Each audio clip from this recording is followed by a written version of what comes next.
Et le thème de ce message, c'est « Soyez saints ». Alléluia. Soyez saints. Est-ce que tu peux répéter après moi? Soyez saints. Soyez saints. Voilà. Au nom de Jésus. Nous allons faire 3 lectures principales. Est-ce qu'on peut donner le micro à la servante de Dieu pour qu'elle puisse nous lire? Nous avons Lévitique 20 à partir du verset 7. Nous avons Lévitique 19 à partir du verset 2. Nous avons 1 Pierre 1, verset 14. Alléluia. Donc nous allons partir à Lévitique 20 à partir du verset 7. Est-ce qu'on peut se mettre debout pour les premières lectures, s'il vous plaît? Lévitique 20 à partir du verset 7, juste le verset 7. Vous vous sanctifierez et vous serez saints, car je suis l'Éternel, votre Dieu. Lévitique 19, à partir du verset 2. Parle à toute l'assemblée des enfants d'Israël, tu leur diras, soyez saints, car je suis saint, moi l'Éternel, votre Dieu. Alléluia. Maintenant, on va lire 1 Pierre 1 à partir du verset 14 jusqu'au verset 16. 1 Pierre 1, verset 14 jusqu'au verset 16. Comme des enfants obéissants, ne vous conformez pas aux convoitises que vous aviez autrefois, quand vous étiez dans l'ignorance. Mais, puisque celui qui vous a appelé est saint, vous aussi soyez saints dans toute votre conduite. Selon qu'il est écrit, vous serez saints, car je suis saint. Amen. Nous pouvons nous asseoir au nom de Jésus. Gloire à Dieu. Le message est tellement, il est simple, mais il est difficile à faire sortir. Amen. Le Seigneur nous appelle des saints. Amen. Il nous appelle aussi à être saints. Et souvent, la notion de sainteté est un peu illusoire, un peu inaccessible. On n'arrive pas à cerner en fait, c'est quoi en fait ce que le Seigneur nous demande. Amen. Quand il nous dit, soyez saints. Donc, nous lisons ici dans Lévitique 20 à partir du verset 7, il dit, vous vous sanctifierez et vous serez saints, car je suis l'Éternel, votre Dieu. Donc ici, on voit qu'en fait, le peuple d'Israël ici n'était pas saint. Donc il fallait que ce peuple-là se sanctifie pour devenir saint. Vous voyez un peu la différence? Amen. Alors, quand on prend Lévitique 19 à partir du verset 2, il dit, parle à toute l'assemblée des enfants d'Israël et tu leur diras, soyez saints, car je suis saint, moi l'Éternel votre Dieu. Donc, il donne maintenant un ordre. Il dit, soyez saints. C'est de là que vient le thème. Soyez saints. Soyez saints. Est-ce que tu peux dire à ton voisin, sois saint? Tu peux dire à ta voisine, sois saint. Mais qu'est-ce que ça veut dire, sois saint? Qu'est-ce que ça veut dire? Qu'est-ce que ça veut dire en tant que tel?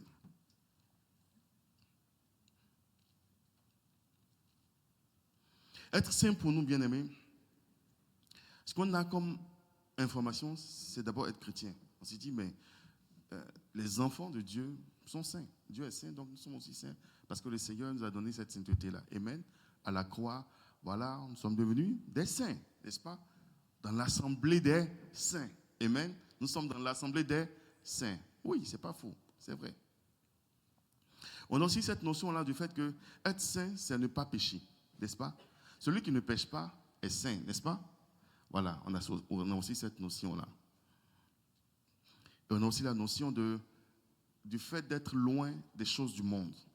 Celui qui est saint, il n'est pas tout le temps, il n'est même pas nous-mêmes dans le monde. Hein? La Bible dit que vous êtes dans le monde, mais vous n'êtes pas de ce monde-là. Amen? Amen? Suivez-moi très bien, vous allez comprendre de quoi on parle. Et donc, c'est ce genre de notion que nous avons de la sainteté ou du fait d'être saint. Mais le Seigneur va plus loin. Parce que notre Dieu nous dit, il est saint. La Bible ne dit pas, il a la sainteté. Parce qu'en réalité, être saint, c'est un état. Alléluia. Être saint, Dieu dit, il est Dieu, il est saint, il est amour. Amen. C'est un état. Qu'est-ce que ça a à voir avec ma vie? Tu te poses la question, mais où est-ce qu'on s'en va ce matin? La Bible déclare dans 1 Pierre 2, à partir du verset 9, il est écrit, vous au contraire, vous êtes, maintenant on change, vous êtes une race élue. Donc on prend 1 Pierre 2, à partir du verset 9. 1 Pierre 2, verset 9, pour que tout le monde puisse savoir, puisse suivre. Il dit, vous au contraire, vous êtes une race élue, un sacerdoce royal, une nation sainte. Une nation sainte. On n'est plus dans l'Ancien Testament. On est dans le Nouveau Testament. On est après, à l'époque, c'est-à-dire après la résurrection du Seigneur. Amen. Et là, maintenant, il nous qualifie d'être. Amen. Il dit, un peuple acquis, afin que vous annonciez les vertus de celui qui vous a appelé des ténèbres à son admirable lumière. Alléluia. Je lis ces versets, après, je vais encore expliquer. Donc, on prend Jacques 1 à partir du verset 2. C'est écrit Jacques 1. Jacques 1 à partir du verset 2. Il dit, mes frères, regardez comme un sujet de joie complète les diverses épreuves auxquelles vous pouvez être exposés, sachant que l'épreuve de votre foi produit la patience. Mais il faut que la patience accomplisse parfaitement son œuvre afin que vous soyez parfaits et accomplis sans faillir en rien. Waouh! Ce message-là, ce verset-là n'a rien à voir avec les versets précédents, n'est-ce pas? Mais en réalité, c'est le cœur. Alléluia. Voyez, ici, Jacques vient par le Saint-Esprit et il donne un message à l'Église.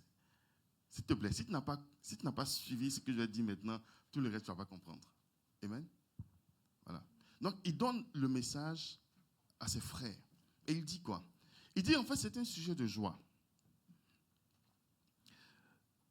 Du fait que tu sois dans l'épreuve, le fait que tu sois dans des problèmes, le fait que tu sois dans des choses difficiles.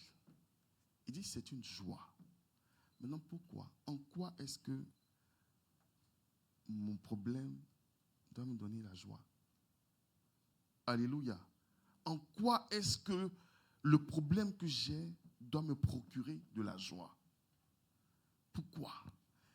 Il dit, regardez comme un sujet de joie complète les diverses épreuves auxquelles vous pouvez être exposés. Maintenant, il dit, sachant, ça c'est maintenant l'information que tu dois avoir. L'information que tu dois savoir. La donnée que tu dois avoir. Il dit, sachant que l'épreuve de votre foi produit la patience. Donc, l'épreuve doit produire quoi? La patience. L'épreuve de la foi produit la patience. C'est cette information que nous n'avons pas. C'est cette information que tu n'as pas. 1 plus 1 est égal à 2. 2 fois 2, c'est un produit. Ça produit quoi? 4. Si tu n'as pas cette information, tu vas penser que la croix, là, quelqu'un a écrit ça différemment de l'addition. Vous voyez un peu? Donc, l'addition, c'est plus, c'est aussi une croix, mais la multiplication, c'est une croix un peu penchée. Amen. Si tu n'as pas l'information que la croix penchée comme ça veut dire autre chose. Bien aimé, tu ne sauras pas que l'épreuve de la foi produit la patience. Lorsque les choses vont arriver dans ta vie, tu vas être impatient.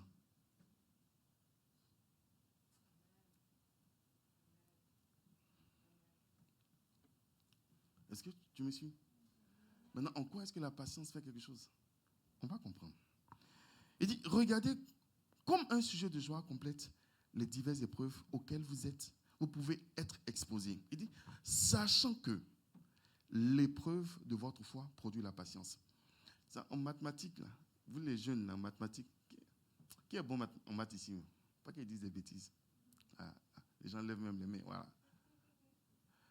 En mathématiques, lorsque tu dois faire, comment ça s'appelle, une démonstration, tu dois avoir des notions antérieures. Sachant que ça, ou parce que ça, ou étant donné, si tu n'as pas ces notions-là, tu ne peux pas avancer.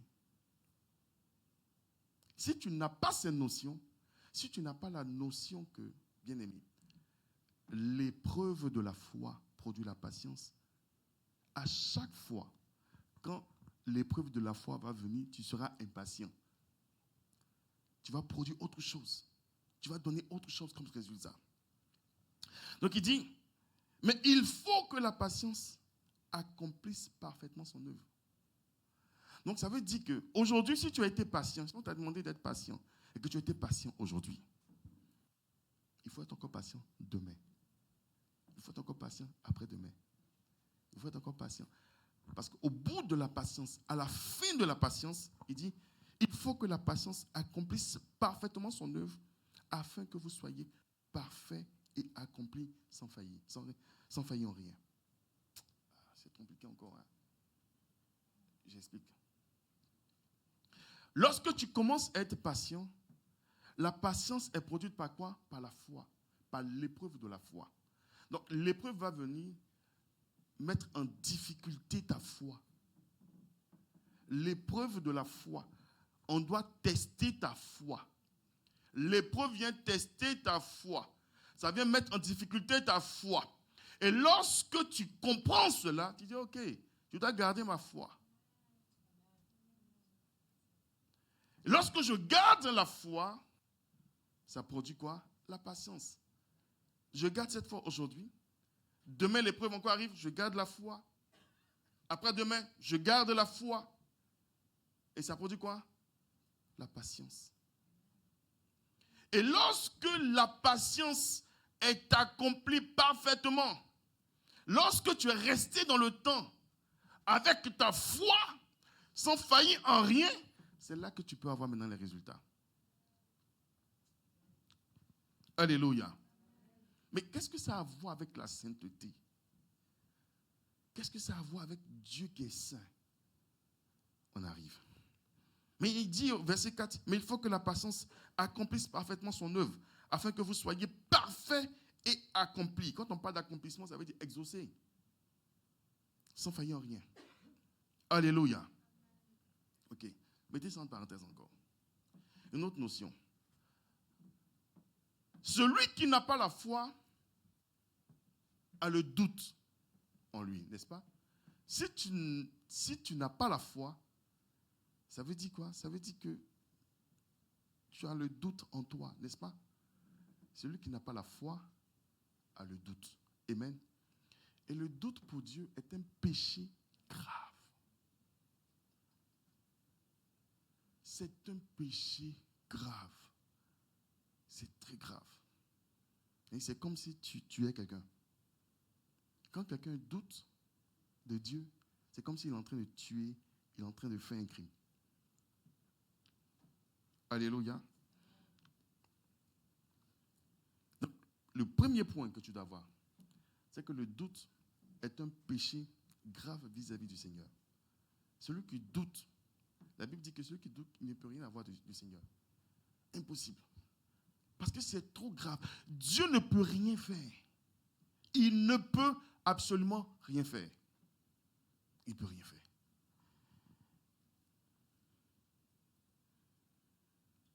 Ou bien le doute est pour les incrédules, ce que la foi est pour les saints. Ah, maintenant on entend saint. La foi, c'est pour les saints. Et le doute, c'est pour les incrédules. Quand quelqu'un doute, la Bible dit qu'il est incrédule. Et celui qui est incrédule ne peut rien avoir de Dieu. Tu ne peux rien avoir. Si tu doutes sur quoi que ce soit par rapport au Seigneur, tu ne peux rien avoir. Mais pour toi, ce n'est pas ton partage ce matin au nom de Jésus.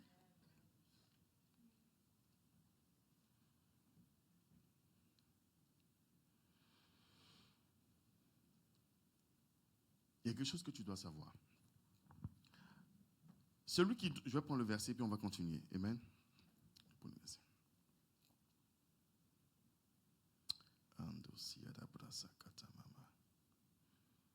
La Bible déclare dans Jacques 1, à partir du verset 5. Nous connaissons ce verset-là, certainement vous attendez à ça. Jacques 1, verset 5. Il dit, si quelqu'un d'entre vous manque de sagesse, qu'il la demande à Dieu, qui donne à tous simplement, et sans reproche, et elle lui sera donnée. Maintenant, il précise, verset 6, mais qu'il la demande avec foi, sans douter. Car celui qui doute est semblable au flot de la mer, agité par le vent et poussé de côté et d'autre.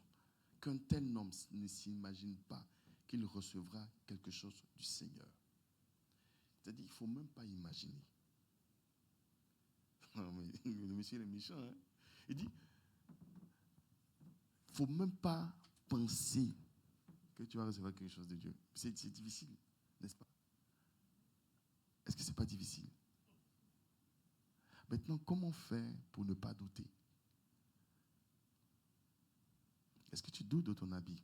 Parce que ça s'apprend. C'est pourquoi les disciples pouvaient dire à Jésus, Seigneur, augmente notre foi. Parce qu'à un moment donné, on doute un peu. Ça s'apprend. Ça s'apprend. Et c'est pourquoi il est important de s'appuyer à chaque fois sur les choses que le Seigneur a déjà faites pour toi.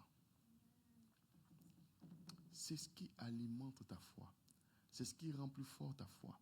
Est-ce que Dieu a fait quelque chose pour quelqu'un ici, une fois?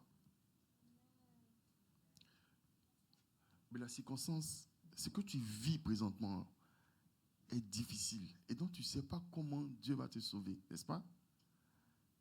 Bien-aimé, répondez-moi. Tu ne sais pas comment. Mais si tu savais, tu n'allais pas aller chez Dieu. Tout a un sens. C'est parce que tu ne sais pas que tu dois aller chez lui. Mais si tu vas chez lui, pourquoi est-ce que tu veux douter? De toute façon, tu n'es même pas capable de résoudre ton problème. Pourquoi est-ce que tu veux douter? Parce que tu n'es pas capable de résoudre ton problème. Pourquoi est-ce que tu veux douter? La Bible dit que celui qui ne croit pas en ce que Dieu peut faire, fait Dieu menteur, fait Dieu pécheur. Si tu ne crois pas que par la croix, nous avons été justifiés, nous avons été sanctifiés, nous avons été guéris, nous avons été bénis, ça veut dire que tu fais Dieu menteur. Et le fait de ne pas croire fait de Dieu un menteur. Le fait de ne pas avoir la foi fait de Dieu un menteur. Le fait d'être incrédule ou de douter fait de Dieu un Dieu menteur. C'est pourquoi c'est grave. La Bible dit qu'il n'y a aucun nombre de variations en lui. Ce qu'il a dit hier, c'est ce qu'il fera aujourd'hui. Il ne change pas.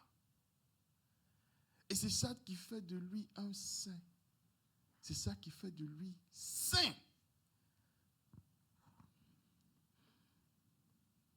Bien aimé, la sainteté, c'est quoi? La sainteté, en réalité, c'est le fait que, bien aimé, écoute bien maintenant, voici la définition. Elle est assez simple. La sainteté, c'est le fait que ce que tu penses, c'est ce que tu dis. Et ce que tu dis, c'est ce que tu fais. Et ce que tu fais, c'est ce que tu es. C'est ça Dieu.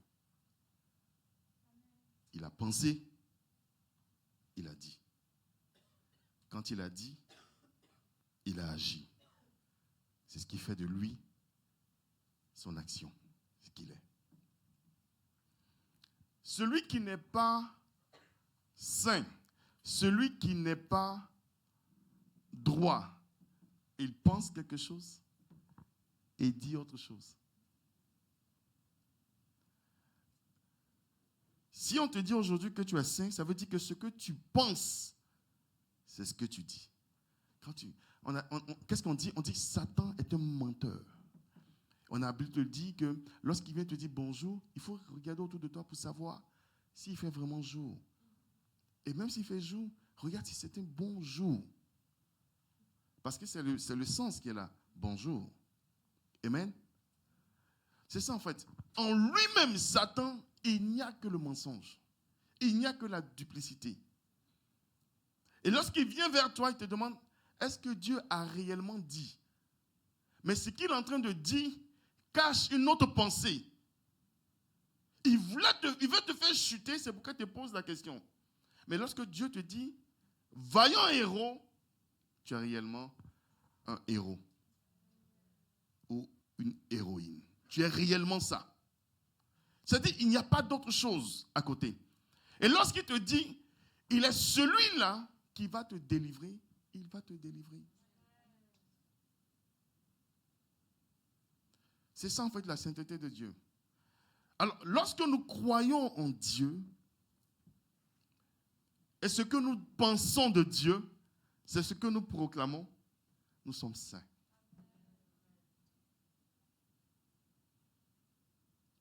Alléluia. Voici l'histoire d'un monsieur dans Marc 9 à partir du verset 16 jusqu'à 23. On ne va pas lire toute l'histoire. À partir du verset 23, Jésus lui dit, mais je vais prendre rapidement cette petite partie-là. Jésus lui dit, si tu peux, tout est possible à celui qui croit. Il dit, aussitôt le père de l'enfant s'écria, je crois, viens au secours de mon incrédulité. C'est ce que nous vivons tous les jours. À un moment donné, lorsque nous sommes dans l'épreuve et dans le temps de l'épreuve et que nous n'avons pas encore vu de solution, nous commençons à douter. Au point de dire, Seigneur, si tu peux faire quelque chose. Jésus va nous rappeler encore. Il dit, si je peux, tout est possible à celui qui croit. Ce n'est plus une histoire de possibilité. C'est une histoire de croyance. Il dit, tout est possible à celui qui croit. Donc, tu as dépassé les possibilités. Tu arrives maintenant dans la croyance et dans l'état de fait. Celui qui croit peut faire. Il fait. Et il est. Comment est-ce que tu es devenu chrétien? Comment est-ce que tu es devenu enfant de Dieu? Parce que tu as cru, tu es devenu. Tu as cru en Christ. Tu as fait ta déclaration, ta proclamation de foi. Tu l'as fait, tu es devenu. Tu es devenu chrétien, tu es devenu enfant de Dieu, une fois pour toutes. Si Dieu a pu faire ça, pourquoi est-ce qu'il ne peut pas résoudre ton problème? Pourquoi est-ce qu'il ne peut pas? Il faut bannir le doute au nom de Jésus. Bannir le doute au nom de Jésus. Nous ne connaissons pas les voies profondes du Seigneur. Mais ce que nous savons, c'est qu'il est saint. Et parce qu'il est saint, ce qu'il dit, il le fait. Ce qu'il dit, il le fait. Sur quelle parole du Seigneur tu t'es appuyé? Sur quelle parole de ton Dieu tu t'es appuyé? Parce qu'il a dit beaucoup de choses ici, dans la Bible. Est-ce que tu t'es appuyé sur la parole qui dit, oh, peut-être que, voilà, je peux faire quelque chose. Ou, tout est possible à celui qui croit. Ou ce que j'ai dit hier, je le ferai aujourd'hui.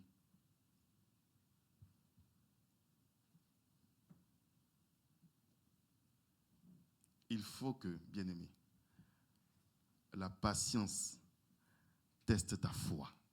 Il faut que l'épreuve teste ta foi. Tu as été patient. Tu as mis ta foi sur quelque chose. Tu n'as pas encore vu de résultat. La patience est là, la foi est là. La patience est là, la foi est là.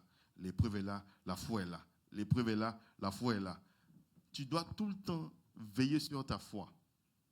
Ta foi en qui? Ta foi en celui qui a donné la promesse, à celui qui a fait la promesse. Quelle est la promesse pour toi? Peut-être que tu as besoin que quelqu'un signe ton dossier. Quelle est la promesse pour toi? Appuie-toi sur une parole. Quelle est la promesse pour toi? Peut-être que tu es malade, tu souffres d'une certaine maladie. Quelle est la promesse pour toi? La parole que ton Dieu a déclarée pour toi, c'est quoi? C'est sur quoi tu t'appuies? Qu'est-ce qu'il a dit? Qu'est-ce qu'il a dit te concernant? Jésus dit, si tu peux, tout est possible à celui qui croit. Aussitôt le père de l'enfant s'écria, je crois, viens au secours de mon incrédulité. Dans 1 Jean 1, à partir du verset 5, il est écrit, la nouvelle que nous avons apprise de lui et que nous vous annonçons, c'est que Dieu est lumière et il n'y a point en lui de ténèbres. Alléluia. Si nous disons que nous sommes en communion avec lui et que nous marchons dans les ténèbres, nous mentons. Et nous ne pratiquons pas la vérité. Alléluia. Mais si nous marchons dans la lumière, comme il est lui-même dans la lumière, nous sommes mutuellement en communion et le sang de Jésus, son Fils, nous purifie de tout péché. Voici en fait le problème du péché. On confesse nos péchés, certes, mais le péché le plus grave, c'est de manquer de croire à la parole de Dieu. Peu importe ce que tu vas dire, peu importe ce que tu vas penser, lorsque ton Dieu te dit quelque chose et que tu doutes, c'est fini. Nous paralysons la main de Dieu. Nous paralysons l'action de Dieu dans notre vie. Et c'est comme si nous basculons du royaume de lumière pour aller dans l'autre royaume. Satan peut mettre n'importe quel genre de pensée dans notre cœur. Il est vaincu ce matin au nom de Jésus. Et c'est à ce moment-là maintenant, il dit, si nous disons que nous n'avons pas de péché, nous nous séduisons nous-mêmes. Et la vérité n'est point en nous. Si nous confessons nos péchés, il est fidèle et juste pour nous les pardonner et pour nous purifier de toute iniquité. Maintenant, verset 10. Il dit, si nous disons que nous n'avons pas de péché, nous le faisons menteur. Et sa parole n'est point en nous.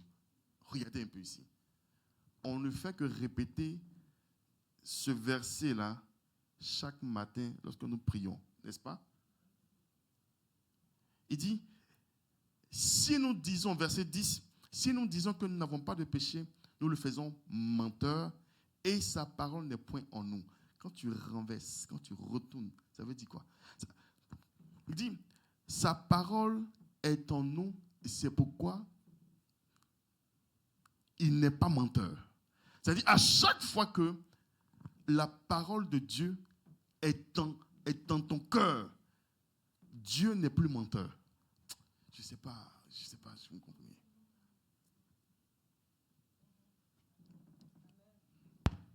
À chaque fois que tu t'appuies sur la parole fidèle de Dieu, il n'est plus menteur. Et parce qu'il est saint, il ne peut pas mentir. Mais dès que tu fais Dieu menteur, dès que tu n'as pas la parole de Dieu, dès que tu ne t'appuies pas sur sa parole qui est vraie, tu fais Dieu menteur, il ne peut pas agir parce qu'il n'est pas menteur. Saint-Esprit. C'est-à-dire, il ne veut même plus composer avec toi. Il ne veut pas composer avec toi. Parce que tu ne veux pas croire à sa parole. Il dit, ok, bon, ça va, ça suffit. Ça suffit. C'est tellement fatigant. Tu arrives quelque part et tu dis à quelqu'un, écoute, voilà, j'ai 10 000 $ pour toi, viens, je vais te donner.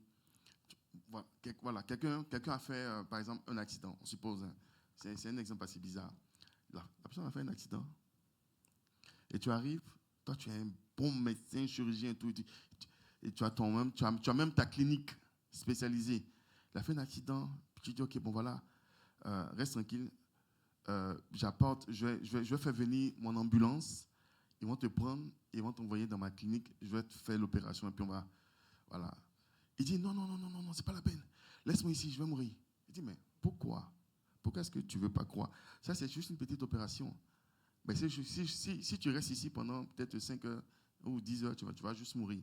Il dit, non, je sais que ça, voilà, mes parents sont déjà morts par accident. Moi, je dois mourir aussi par accident. Donc, laisse-moi comme ça, je vais mourir.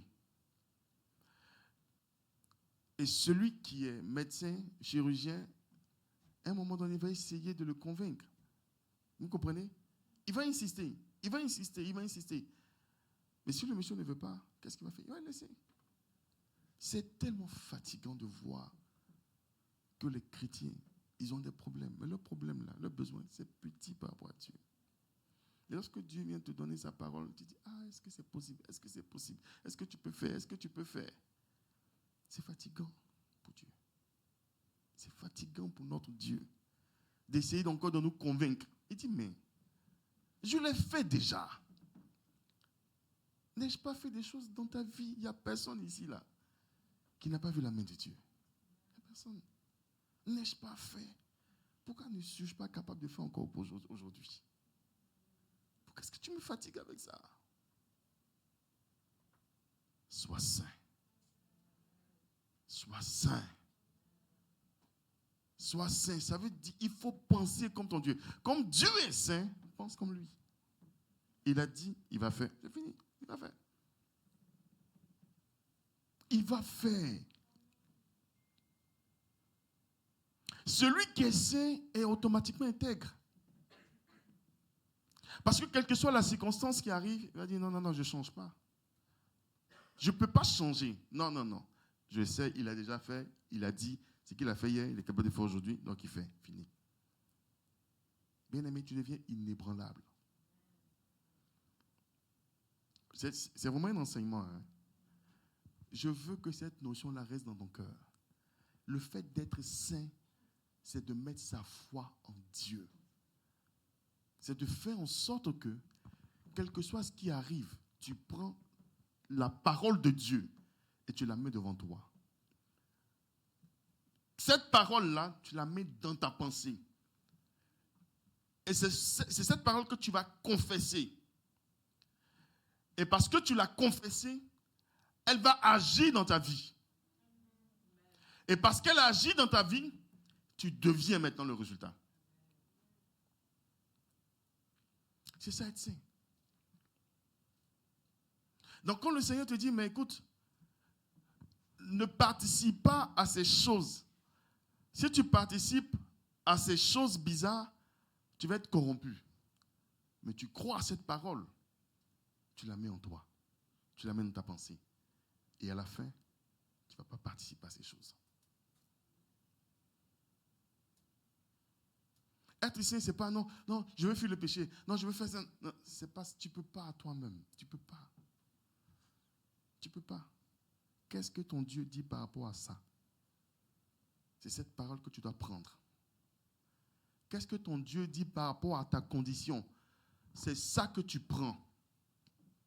Parce que ton Dieu est saint, sa parole est sainte. Lorsque tu la prends, automatiquement tu es saint.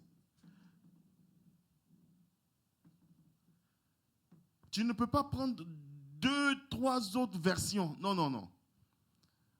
Non. Une version qui dit non, si Dieu peut, on dit Dieu est capable, et puis Dieu peut-être le fera. Non, non. Prends une version. Tu t'appuies sur cette version-là. Cette version qui ne change pas. Alléluia. Parce que ton Dieu ne change pas. Est-ce que ça va?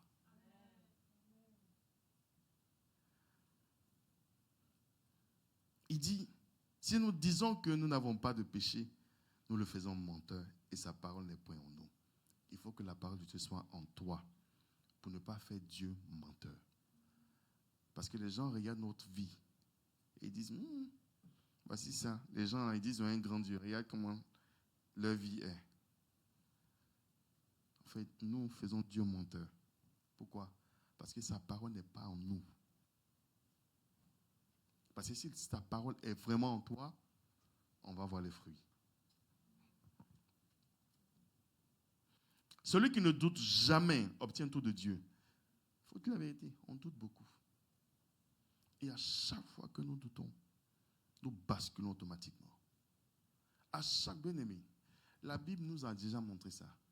Lorsque Ève était en face du serpent, lorsqu'elle a douté, elle est tombée dans le camp de Satan. Quand elle a eu le doute, elle est automatique. Elle a automatiquement basculé. À chaque fois que nous doutons, nous basculons automatiquement. À chaque fois que quelqu'un doute, il va faire des dégâts. Tu es à l'université ou tu es à l'école, tu as l'examen. Toutes les questions qui sont là, comment ça s'appelle ça? Comment ils appellent QCM. Tu viens, tu ne connais pas du tout. Tu ne sais même pas c'est quoi. Tu coches là, tu coches là, tu coches. À la fin, c'est quoi? C'est 0. Si tu as trop eu, peut-être c'est 5. 5 sur 100. Parce que tu doutes, tu ne sais pas. Qui a déjà eu ça? Non, je n'ai pas eu, vous avez eu 5. Hein. Mais qui a douté? Il faut reconnaître qu'on a douté. Souvent, tu as 50 questions. Il y a 40 questions que tu maîtrises, les 10 autres là. Ah, est-ce que c'est ça? Peut-être. Ok, bon. Ok, tu coches. On avait un professeur qui était méchant.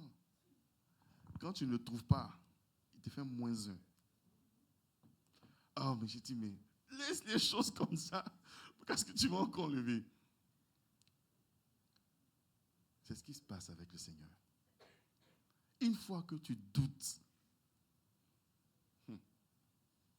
c'est -100 en même temps. En fait, quand tu doutes, tu bascules automatiquement. Quand tu doutes, tu prêtes. C'est-à-dire, tu dis, Satan, viens, on marche ensemble. Il faut que ce soit choquant comme ça pour que vous puissiez comprendre.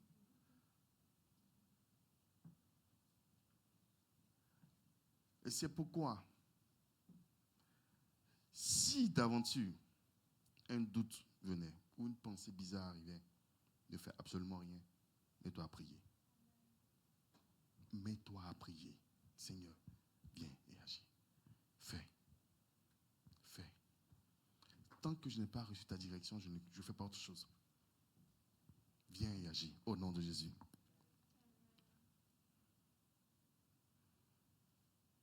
Dans le nom de Jésus. Gloire à Dieu. Merci Saint-Esprit.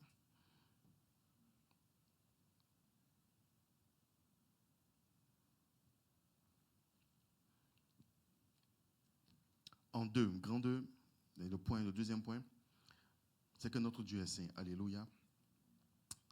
Saint veut dire qu'il n'y a aucun nombre de variations en lui. Il ne change pas.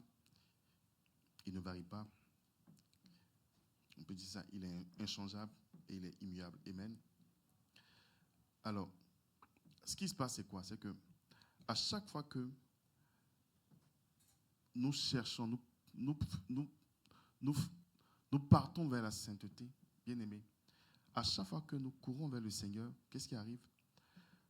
Sa nature sainte nous est communiquée. Amen.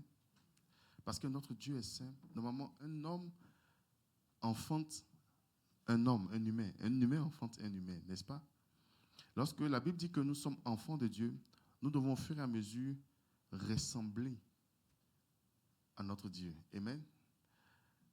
Et la Bible dit quoi? La Bible dit que lorsque nous plongeons notre regard, bien aimé, est-ce qu'on pouvait trouver le verset là? Nous plongeons notre regard dans la parole de Dieu. Nous sommes transformés de gloire en gloire, c'est ça, non? À la même image, c'est-à-dire à son image. Est-ce que vous me suivez un peu? J'ai dit que le message est assez simple, mais assez difficile à donner. Amen. Si vous me suivez bien, vous allez comprendre. Comment on fait pour être saint? La Bible dit que nous sommes déjà saints. Mais comment on fait pour demeurer saint? Comment on fait pour avoir les bénéfices de la sainteté? Comment on fait pour avoir les bénéfices du mot saint, de la nature sainte de Dieu? C'est de ça que nous sommes en train de parler ici. Bien aimé, le saint obtient tout de Dieu. Nous prions jusqu'à présent et nous n'obtenons pas. Pourquoi? Parce que nous ne sommes pas saints. La Bible dit que nous prions mal. Nous prions comme des gens qui ne sont pas saints. C'est pourquoi nous ne pouvons pas obtenir. Amen. On dit quoi? Nous tous qui le visage est découvert, contemplons comme dans un miroir la gloire du Seigneur. Nous sommes transformés en la même image de gloire en gloire comme par le Seigneur l'Esprit. Ici, on parle de quoi? On parle de quelqu'un qui plonge ses regards dans la parole de Dieu. Dans la parole Logos et dans la parole Réma. Dans la parole Réma, ça veut dire quoi? Ça veut dire que le Saint-Esprit vient te donner tes instructions. Et lorsqu'à chaque fois, tu reçois ces instructions et tu marches conformément à elles, parce que ton Dieu est saint, tu deviens saint. Donc, nous tous qui le visage découvert, contemplons comme dans un miroir la gloire du Seigneur. Nous sommes transformés en la même image. Donc, Dieu est saint. Il a fait de nous, ses enfants, saints. Nous sommes transformés en la même image de gloire en gloire. Aujourd'hui, tu es devenu saint parce que tu as accepté le Seigneur. Tu es saint d'un niveau. Après, tu grandis. Tu deviens encore saint d'un autre niveau. La sainteté de Dieu est fonction, en fait, de comment ta foi grandit en sa parole. Tu es saint, il n'y a pas de problème. Mais la prière que tu vas faire peut ne pas être efficace par rapport à quelqu'un d'autre. C'est ça. Jésus arrive, il dit, mais Seigneur, je te rends grâce parce que tu m'as toujours exaucé. Mais les Pierre, les Jean, les Jacques et tout ça, Dieu n'a pas toujours exaucé. Parce qu'à un moment donné, ils étaient en prison. Ils priaient même pour sortir, puis ils sont morts là-bas. Donc, à chaque fois que nous plongeons nos regards dans la parole, bien-aimés, dans la parole Logos, c'est-à-dire la Bible, et dans la parole Rima, ce que le Saint-Esprit te donne comme instruction, bien-aimé, tu es transformé de gloire en gloire. Tu es transformé et tu commences à devenir saint, encore plus saint, saint de notre niveau. Amen. Et celui qui est saint comme Dieu obtient tout de Dieu. Donc, au lieu de pleurer sur ce que tu vis comme problème, comme difficulté, tu dois t'appuyer sur la parole de Dieu. Plus tu t'appuies sur sa parole, plus tu commences à devenir saint. Plus tu accélères l'exaucement de ta prière. Je dis, mais Seigneur, c'est ça en fait. Plus tu accélères, tu accélères, tu accélères, tu accélères, tu accélères, tu accélères, ton exaucement automatiquement apparaît. Parce que ton Dieu t'exauce toujours. Il exauce toujours ceux qui sont saints. Il exauce toujours ceux qui s'appuient sur sa parole. Toujours.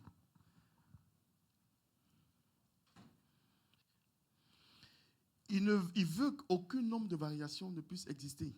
C'est-à-dire quand quelqu'un vient te dire, mais ça là, c'est un cancer. Je dis, mais non, moi je ne connais pas le cancer. Tu peux appeler ça comme tu veux. Moi aussi, je peux appeler ça comme je veux. Moi je ne connais pas ça. Ça veut dire quoi même? Au nom de Jésus, tout genou fléchit. C'est-à-dire, tous les noms qui sont sur la terre, même dans les cieux, ont fléchi. Quand tu t'appuies sur cette parole, mais c'est fini, tu deviens saint. Et dans le saint, il n'y a pas d'ombre de variation. La pureté est là, la guérison est là, la sécurité est là, ça ne varie pas. Quand tu te positionnes dans la sainteté de Dieu, quand tu deviens saint comme Dieu, mais est-ce que tu as déjà vu maladie en Dieu? Est-ce que tu as déjà vu problème en Dieu? Tu bascules automatiquement dans le royaume de lumière. Et tu es complètement éclairé. Ton exaucement vient promptement. J'ai dit, Satan et ses gars disent, ah, ici, ça n'a pas marché, ils disent, qui dort en même temps. Quand il vient dans ta maison, quand il vient dans tes affaires, il dit, ah, ici, là, ça ne marche pas. Les démons sont dit à leur patron, chef, là, ça ne marche pas. Hein. Envoyez d'autres personnes. Ils viennent, tu dis, hey, je reste ferme et inébranlable. C'est ce qui s'est passé avec Jésus. À un moment donné, Satan dit, bon Dieu, je m'enfuis, je m'en vais. On ne sait jamais, je vais revenir plus tard. Il revient, il regarde, il n'y a pas de place. Pas encore. Il n'a pas eu de place jusqu'à la croix. C'est à la croix seulement. Ça, c'est Jésus même qui a autorisé. C'est le Père qui a autorisé. Il dit, ok, bon. Aujourd'hui, c'est ton heure. C'est ton heure. Moi-même, je t'offre. Parce que je décide de devenir péché. Donc, mets tout ce que tu veux. Envoie tout ce que tu veux. Donc, il prend tous les péchés. Et ça, Satan était content. Ah, je l'ai eu. Mais il ne savait pas que c'était lui-même qui était le... À chaque fois que Satan et ses démons viendront avec des pensées, tu seras ferme et inébranlable. Et ils ne pourront pas accéder à tes pensées et à ton cœur. C'est pourquoi la Bible déclare de garder ton cœur. Mais tu gardes ton cœur comment? C'est la parole de Dieu qui garde ton cœur. Lorsque tu es plongé dans la parole de Dieu, cette parole-là garde ton cœur. Elle garde tes pensées en Christ. Elle garde ton cœur. Elle garde tes pensées en Christ. Et si tu es en Christ, tu as tout. Ah, on dit, mais pasteur, tu ne connais pas mon problème. Bien sûr que je ne connais pas ton problème. Mais mon Dieu connaît. Celui qui t'a appelé connaît ce problème-là. Et il a déjà validé. Il ne faut pas faire comme le monsieur qui a fait l'accident, à qui on a dit, on va t'envoyer quelque part pour te guérir. Et puis tu dis, non, je préfère rester. Il ne faut pas faire comme ça. Ne fais pas comme le monsieur qui a dit, Jésus, si tu peux faire quelque chose. Et il s'attendait à quoi? Il veut que l'enfant soit guéri et puis il demande si tu peux faire quelque chose. Si tu peux le guérir, si tu peux faire quelque chose. Même si tu disais, moi si tu peux le guérir, si tu peux faire quelque chose. Jésus me dit, écoute, tu as dit, tu me parles? Non, franchement. Ah, Seigneur. C'est comme si quelqu'un vient te demander, est-ce que tu es capable de faire le calcul 1 plus 1?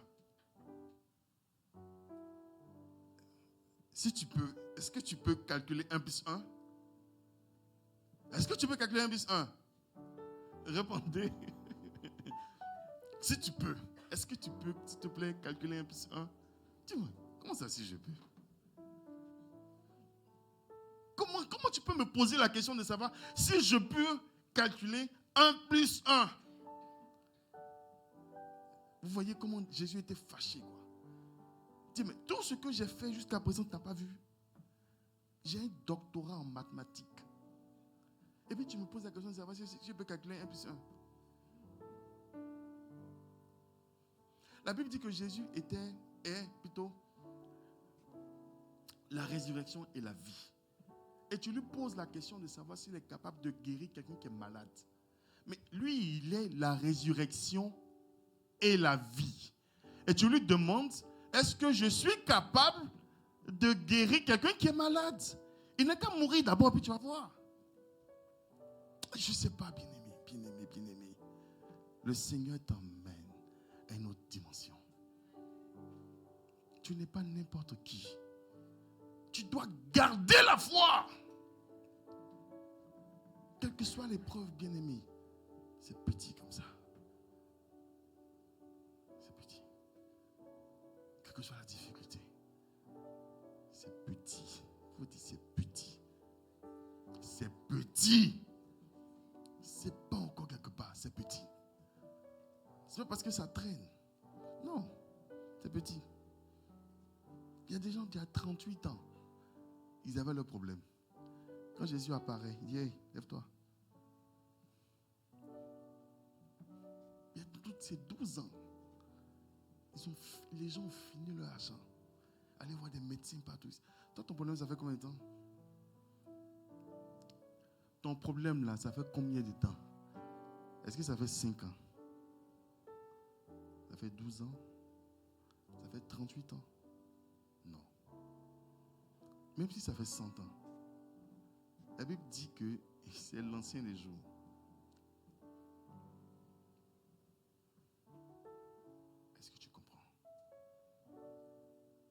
Dieu veut susciter la foi en toi. Il dit, tu es capable de tout. Quand tu mets ta foi en sa parole, cette parole te transforme automatiquement. Tu ne fais pas partie de ce groupe-là. Vous étiez peut-être avant ensemble, mais lorsque tu reçois la parole, le groupe dans lequel tu te trouves présentement, des personnes qui ne peuvent pas faire des affaires, des personnes qui ne peuvent pas trouver du travail, des personnes qui ne peuvent pas être guéries, des personnes qui ne peuvent pas enfanter, des personnes, avant tu étais dans ce groupe-là, mais lorsque tu te saisis de la parole, cette parole te transforme et t'enlève de ce groupe.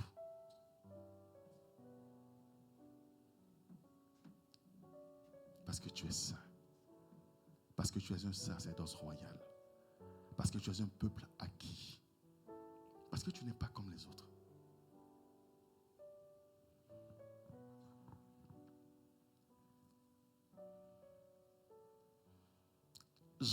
Jacques 1, à partir du verset 16, il y a écrit Jacques 1, verset 16, ne vous y trompez pas, mes frères bien-aimés. Toute grâce excellente et tout don parfait descend d'en haut, du Père des Lumières, sur lequel il n'y a ni changement, ni ombre de variation.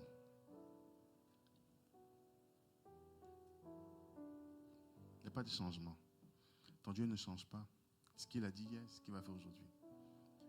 Il dit dans sa maison qu'il n'y aura pas de stérile. Il n'y aura pas de stérile. Il n'y aura pas de stérile. Il ne peut pas avoir de stérile. Il y avait plus ce témoignage où des femmes même n'avaient plus de trompe, c'est ça, non? Et le Seigneur fait le miracle. Quand tu as tout encore en toi, il est capable de faire. Ton Dieu est capable de faire. Ton Dieu est capable de faire. Il y a des gens qui avaient fait des crimes et se sont repentis. Et on les a jugés, on les avait condamnés et devaient mourir. Ils ont demandé pardon au Seigneur. Ah, Seigneur, le jour où on devait les tuer, bien aimés, ils étaient sereins. Et la loi a changé. La loi a changé. Amen. On ne condamne plus les gens à la peine de mort. Pour toutes les personnes qui étaient condamnées à la peine de mort, c'est peine à vie, comment on appelle ça? À perpétuité. Maintenant, c'est à perpétuité. Quel soulagement. Il dit même la perpétuité, il était content déjà. Wow. Merci Seigneur. Bien-aimé, cette personne à un moment donné a fait peut-être, je pense, 5 ans, 6 ans, moins de 10 ans plus tard, cette personne est sortie de prison. Elle avait fait un crime odieux. Mais les gens sont venus lui parler du Seigneur. C'est aux États-Unis. Quelqu'un qui était condamné à mort est sorti de prison en moins de 10 ans. Il y avait des preuves, on sait que c'est lui, on sait.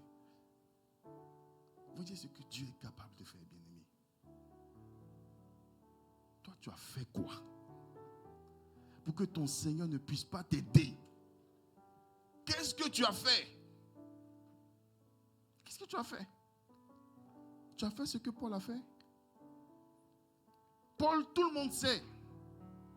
Il a fait tuer des chrétiens. Tout le monde sait sur la terre ici. Tout le monde sait. Même les anges même savent. Mais Dieu lui a fait du bien. Alors, qu'est-ce que tu as fait pour que le Seigneur soit fâché contre toi comme ça? Pour que tu penses que ton Dieu ne veut pas te faire du bien? Qu'est-ce que tu as fait? Ton Dieu est prêt à te restaurer. Il dit, aie foi. Mets ta foi dans le Seigneur. Appuie-toi sur sa parole et dans sa parole. Et il t'enlèvera de ce groupe. Des personnes condamnées. Des personnes déjà jugées. Des personnes sur qui on a déjà signé des décrets. On dit, mais toi, c'est fini pour toi. Il va t'enlever de ce groupe. Et il va faire briller ta lumière. Parce qu'il est la lumière. Et parce qu'il est en toi, il te fait briller au nom de Jésus. Dans le nom de Jésus.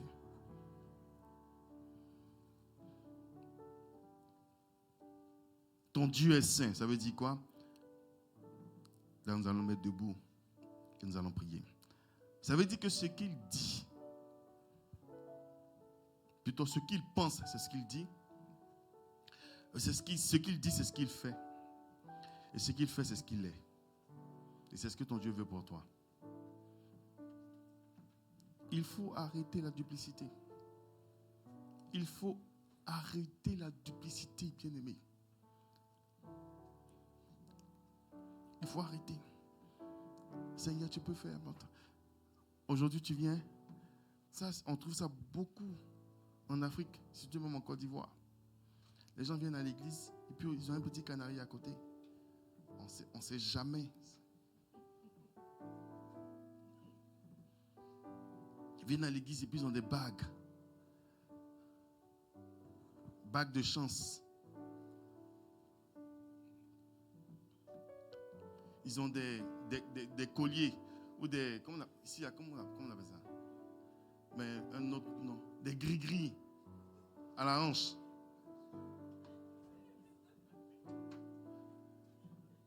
Parce qu'on ne sait jamais. C'est comme un enfant qui va un jeune étudiant qui va à l'épreuve. Et puis, il prend une feuille de... Comment ils appellent ça même? Anti-sèche. Puis on ne sait jamais. Tu as appris ou tu n'as pas appris? Tu connais ou tu ne connais pas? Quand tu commences, bien-aimé, hé Seigneur,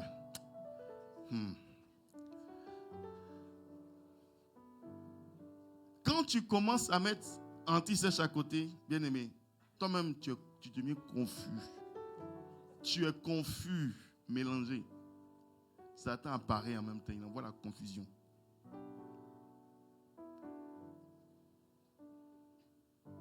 Depuis longtemps, bien-aimé, depuis longtemps, quand je pense faire quelque chose de bizarre, ça ne marche jamais. Si maman Rachel ici.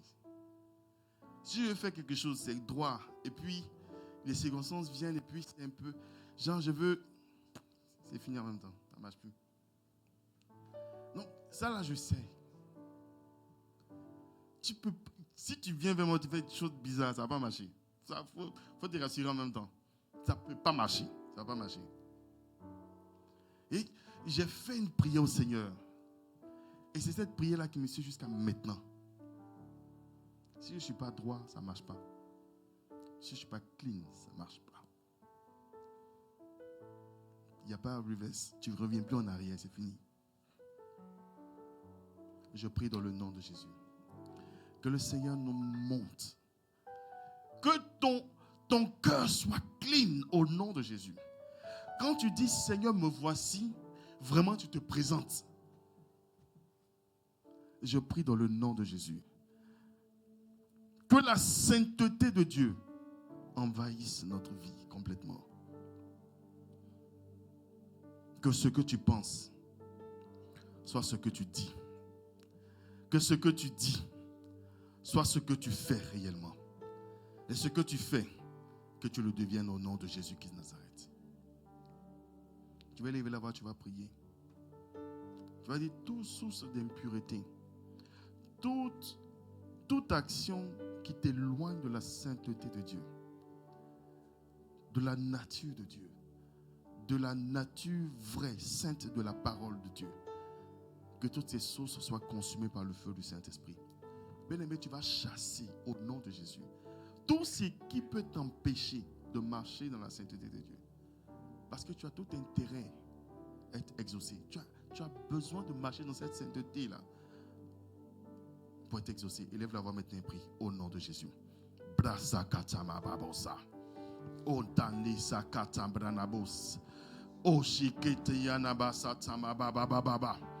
Seigneur, je prie dans le nom de Jésus. Enlève, Père, de notre cœur, de nos pensées, Saint-Esprit, Au nom de Jésus-Christ de Nazareth, la pensée de tes enfants, éternel Dieu, tout ce qui est impureté, tout ce qui est duplicité, Seigneur, au nom de Jésus, nous voulons marcher, Seigneur, en toi. Nous voulons marcher en ta parole, dans le nom de Jésus-Christ de Nazareth.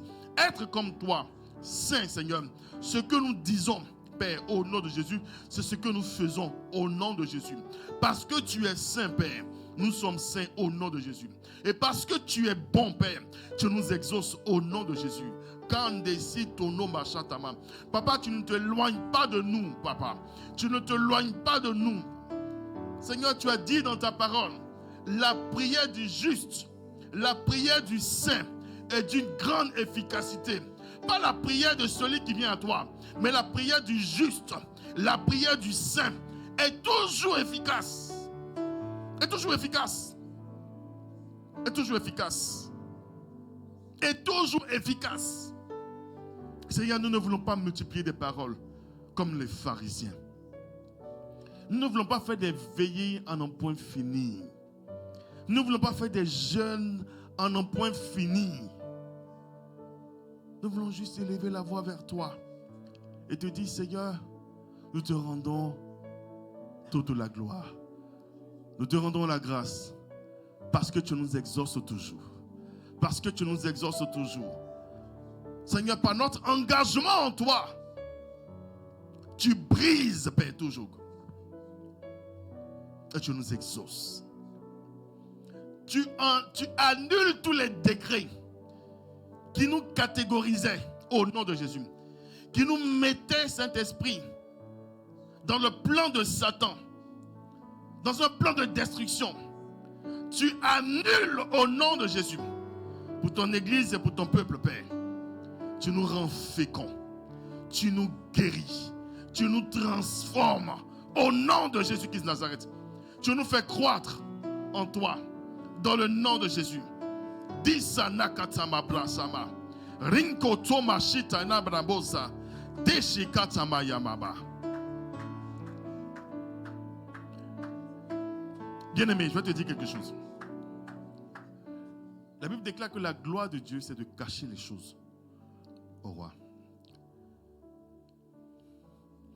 Ce que Dieu fait,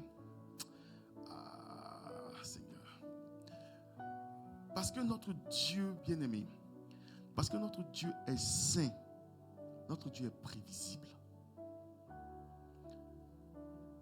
Parce que ton Dieu est saint, tu peux savoir déjà ce qu'il peut faire. Tu peux savoir. Tu peux savoir. Parce qu'il est saint. Ceux qui n'arrivent pas à savoir ce que Dieu veut faire, c'est parce que ces personnes-là ne demeurent pas dans sa sainteté. La Bible dit qu'il ne cache pas ses projets à ses serviteurs. Il ne cache pas. Il ne cache pas. Il ne cache pas. Il ne cache pas. Lorsque tu pars le chercher dans sa sainteté, il te révèle. Il se laisse trouver. Il dit, oui, mon fils, qu'est-ce que tu veux? Ma fille, qu'est-ce que tu veux? Mais lorsque tu le cherches de tout ton cœur, c'est tout ce que ton Dieu veut. Ton cœur, ton cœur, ton cœur, ton cœur, ton cœur, ton cœur.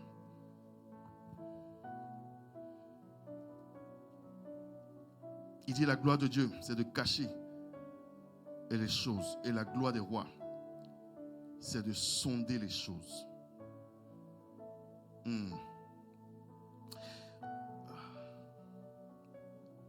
Ta gloire, c'est d'aller sonder, d'aller chercher Dieu. D'aller chercher Dieu dans sa sainteté. D'aller chercher Dieu dans sa parole. Qu'est-ce qu'il a dit pour toi? Qu'est-ce qu'il a dit pour toi? Qu'est-ce qu'il a dit pour toi? Qu'est-ce qu'il a dit pour toi? Qu'est-ce qu'il a dit concernant cette situation que tu vis? Qu'est-ce qu'il a dit au nom de Jésus? Lorsque tu vas le chercher, tu le trouves. Il se laisse trouver. Il se laisse trouver. Et il t'exauce. Il se laisse trouver. Et il t'exauce. Toujours, bien-aimé, le roi, l'exaucement du Seigneur n'est pas livré à tout le monde. L'exaucement du Seigneur est donné à ceux qui sont des rois. Ceux-là qui sont capables d'aller chercher dans les profondeurs avec leur foi. Quand tu vas chercher Dieu se laisse trouver parce qu'il est prévisible. Parce qu'il est prévisible. Il dit, j'ai annoncé hier ce que j'allais faire aujourd'hui. Tu peux savoir. Tu peux savoir que ton Dieu est capable de te rendre féconde. Dieu est capable de changer les règles, de changer la loi, de remplacer cette personne qui décidait. Cette personne qui a décidé puis t'a condamné. Il met quelqu'un d'autre qui change la loi, qui change tout. Et je prie dans le nom de Jésus que le Seigneur change, que le Seigneur change, que le Seigneur change les lois qui sont contre les enfants de Dieu au nom de Jésus, dans cette nation et dans ce pays. Dans le nom de Jésus. Dans le nom de Jésus. Dans le nom de Jésus. Bien-aimé, il est en train de changer, je l'ai dit le vendredi, il est en train de changer des choses aux États-Unis. Qui aurait pensé? Qui aurait pensé? De nulle part, les choses sont en train de changer. Beaucoup de lois sont en train d'être changées. On pensait que c'était fini. Et des gens même commençaient à justifier des choses avec la parole. Oh oui, dans les derniers temps. Les lois sont en train d'être changées. Donc Dieu veut changer cette situation-là. Il veut changer ça. Il veut changer ça au nom de Jésus. Tu vas lever la voix, tu vas prier. Tu vas dire, Seigneur, me voici. J'ai besoin de toi. J'ai besoin que tu agisses. Montre-moi le chemin au nom de Jésus. Parle-moi afin que je m'appuie sur cette parole au nom de Jésus. Que ce soit sur la parole Logos ou sur la parole Réma, la parole révélée. Parle-moi au nom de Jésus. Bien-aimé, ne regarde pas ton voisin parce qu'il ne vit pas ce que tu vis. Au nom de Jésus, Seigneur. Au nom de Jésus, nous voulons expérimenter, Seigneur, cette vie. Parle-nous, Seigneur. Vous nous voici entre tes mains, Papa. Nous voici au nom de Jésus. Que notre cœur soit de plus en plus pur, Père. Au nom de Jésus. Dépourvu, éternel Dieu, de duplicité. Nous voulons expérimenter qui tu es. Au nom de Jésus-Christ de Nazareth. Nous voulons que tu nous parles, Seigneur. Nous voulons, Saint-Esprit, sortir de ce lot. Au nom de Jésus. Nous voulons sortir de ce lot. Nous voulons sortir de ce lot. Nous voulons sortir de ce lot. Nous voulons sortir de ce lot. Nous voulons sortir de ce lot. Nous voulons sortir de ce lot. Change, Père, au nom de Jésus.